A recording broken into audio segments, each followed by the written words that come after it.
Hey, everybody, I'm John Granado. That's Lance Zerline. You can hear us on mornings on ESPN 97.5 and 92.5. Hit subscribe so you get all of our content here at SportsMap HOU.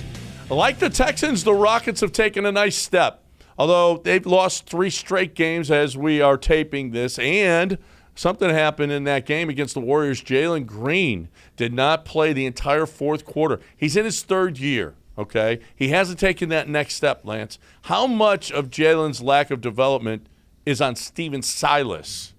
Well, I think a lot of it is. I think there wasn't – if you don't have accountability, a player doesn't develop the discipline needed. And sometimes discipline is something that has to be taught and it has to be realized by the player. Some guys are self-starters. We know that. But anybody with kids knows that not every kid is a self-starter.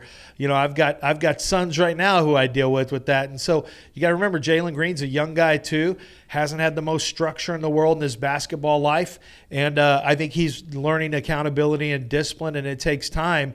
And I don't think that he saw the right things with the roster and the way that the team was managed. I don't think he got what he needed to from a discipline standpoint. Mm-hmm. So, I think the lack of development in Jaylen Green's game falls equal parts Stephen Silas / Rockets organization.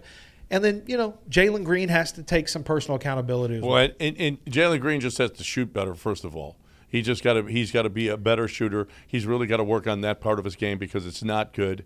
The other thing is that 100% effort all the time on the floor. I think this is just – I don't think Jaylen Green is benched. I don't think Jaylen Green is done. Jaylen Green is probably learning a little lesson, much like Jabari Smith learned earlier this year. Jabari was in there in the fourth quarter here. He hadn't been in a couple of games in the fourth quarter while he was watching Jeff Green. But you know what? A young player got to learn some stuff, and I think Jaylen Green is this. He's only 21 years old, okay, which is younger than C.J. Stroud.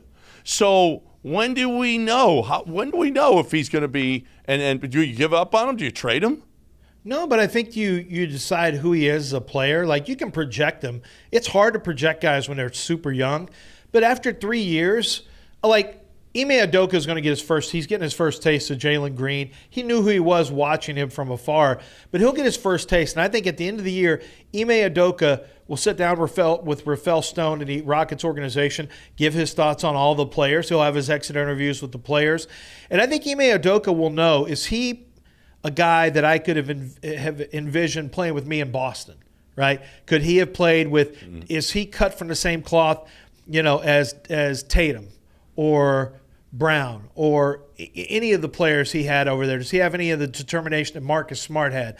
I think that he'll know what kind of basketball player he is by the end of the year. But I still, as I've said this before, and I'm going to stick with it for the whole year, I'm still really hopeful. I think this is going to be a much longer process than people realize for Jaylen to get confident with playing inside of structure. I think it's going to be tough.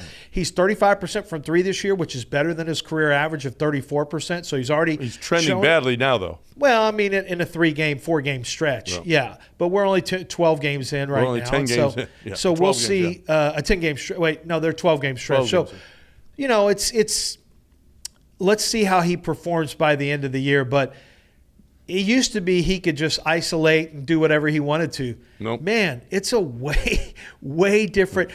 He may not be able to get into the flow. I think you need to run as much fast break as you can with him and let him play in the open court. And he's got to be a slasher. He's not a spot-up three-point shooter. This guy's got to get to the rim and finish. Well, and it helps when you play defense and the ball's coming off the rim as opposed to through the net because you get more easy baskets, and that's where he will help. So they got to keep on playing. He's part of it though. He's got to keep on playing that defense. Otherwise, Jaylen Green in a half-court setting is not going to be nearly as good as Jaylen Green in the open court. That's right. For sure.